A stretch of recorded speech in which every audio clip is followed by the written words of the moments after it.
Hi, this is Don Oshman. I'm Editor-in-Chief, Publisher of HideNet Market Reports. Our last day in California with the comfortable weather is like 75 degrees and sunny. And we're heading next week for Las Vegas for a week where it's 115 and sweaty, and then back to our home in Phoenix. Now that you've got where it's also 115 or 110, or I don't know what it is, triple digits, but thank goodness for air conditioning. A little more personal information. Here's an old picture of my son and two of his daughters. I happen to be wearing this shirt right now. And since I'm going on vacation next week, I didn't want to change. Now that you know all about me, tell me about you. No, kidding. You can tell me about you on email. European report this week, dull, boring, nothing happening. Italy is buying very little, doesn't care if they buy it right, they buy what they need, hand to mouth. As we wrote in our international report this week, and as we wrote, I think, in This Week in Leather, the leather accessories, upscale leather accessories business in the Italian tanners is booming.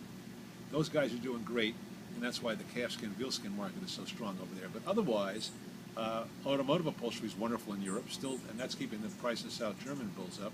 But there wasn't much action in the Dutch cows or the French cows or that kind of thing. Bottom line, the market was steady. Here in America, we wrote a very good, interesting piece, and if you get a free trial, you can see about it, how the market is steady on wet salted hides. Why? Why can it be steady? Because the exports, shipments and sales have been below production.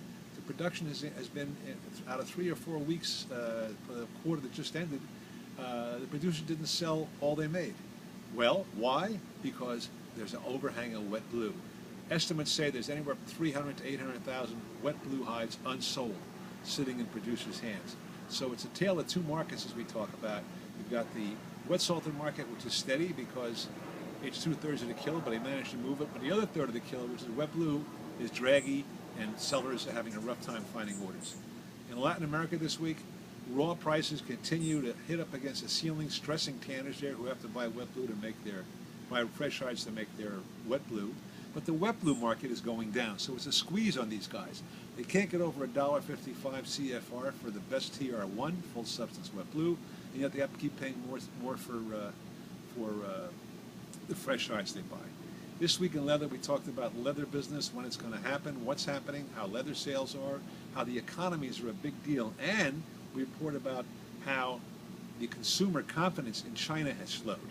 That, on top of the slow season and on top of the cash flow problem that the government created with their banks and have now eased, also depresses stuff. So it's holiday time, it's slow time, and we will not be here to give you this video until 2 weeks from today.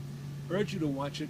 Go get a free trial, www.hidenet.com, free trial, with a lot of information that can make you money for your business. Thanks for watching.